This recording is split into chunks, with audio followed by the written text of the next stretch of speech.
Welcome to Desserts for Dummies. My name's Mess and I'm going to show you how to make an apple crumble. I find apple crumble very useful because it's a dessert that you can make very, very quickly. So I use it when I've completely forgotten to make dessert and suddenly need to have one. To make an apple crumble, you will need a chopping board and a knife, a peeler, a saucepan for cooking the apple, a bowl for mixing the crumble, and some sort of oven dish for cooking the whole thing. It can be small like this or a bit larger, depending on how much you want.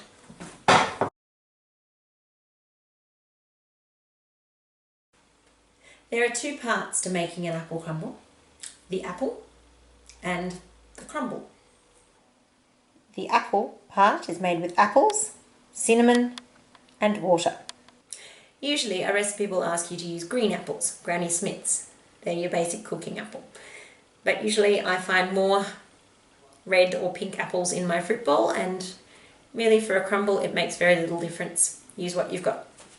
To make the crumble you'll need flour, brown sugar, butter and breadcrumbs.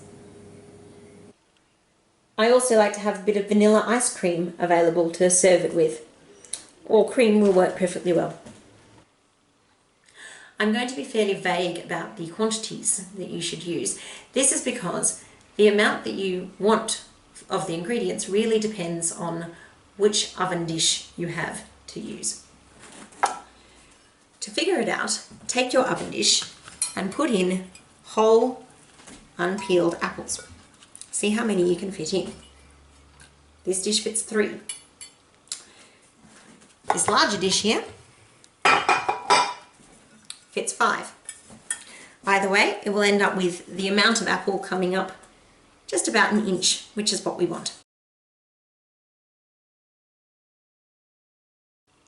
Now it's time to start cooking. We need to turn the oven on to about 180 degrees. Now it's time to peel and chop the apples. Peeling's fairly simple.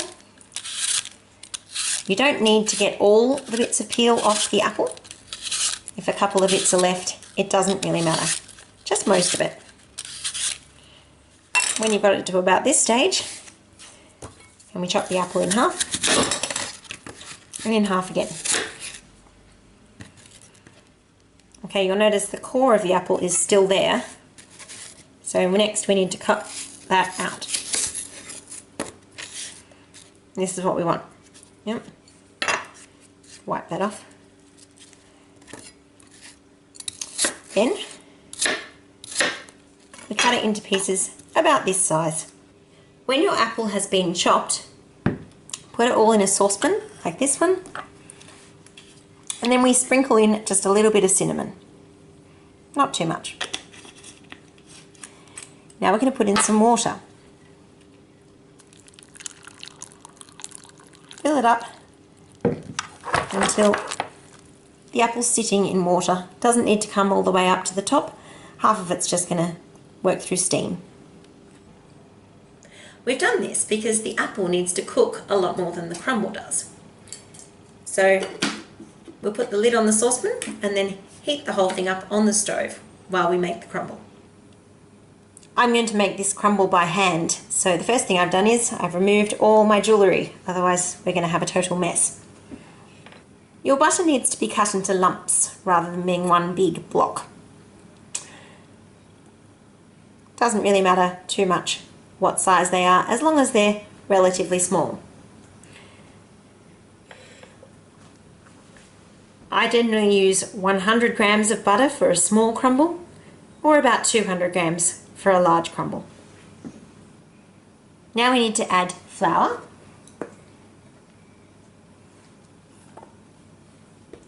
brown sugar, and a few breadcrumbs.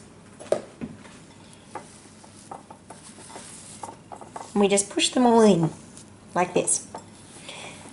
The reason we do this by hand is because the flour, breadcrumbs and sugar need to be worked into the butter quite a bit. when you do it by hand, you can feel exactly how far along you are and push it all in just as much as it needs to. I like doing the crumble by hand because it is quite fun, but if you have a food processor, that does work just as well. Just make sure you're using a mixing blade like this and not a cutting blade like this.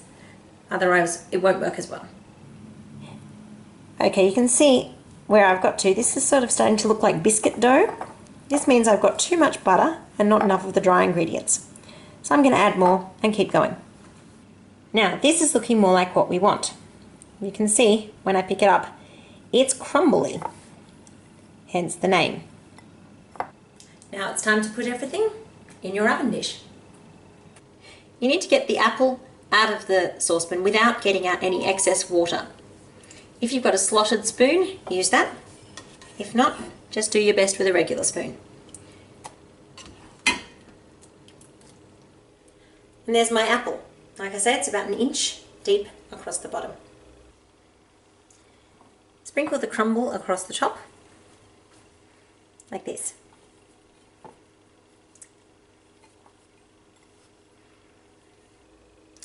When it's ready, you should be able to see a distinct layer of apple and then a distinct layer of crumble, like this.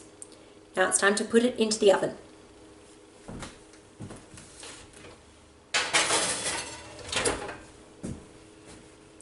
It doesn't need very long in the oven, just long enough for the crumble to cook.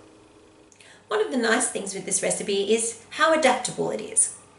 If you want to put in some pears as well as apples, that will be fine. If you have a few raspberries left in your fridge, want to throw them in too, that's great. Apple and raspberry crumble is delicious. Experiment, see what works.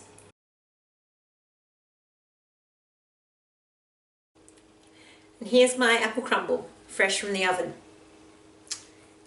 You can see it's gone kind of dark brown and kind of cooked on top. And it's starting to smell nice too. Are you ever going to make a perfect apple crumble? No, this one is definitely not perfect. Neither will any of yours. But the good thing about apple crumble is that really doesn't matter. No matter how imperfect it is, it's still going to taste nice. So serve it up with some ice cream and enjoy.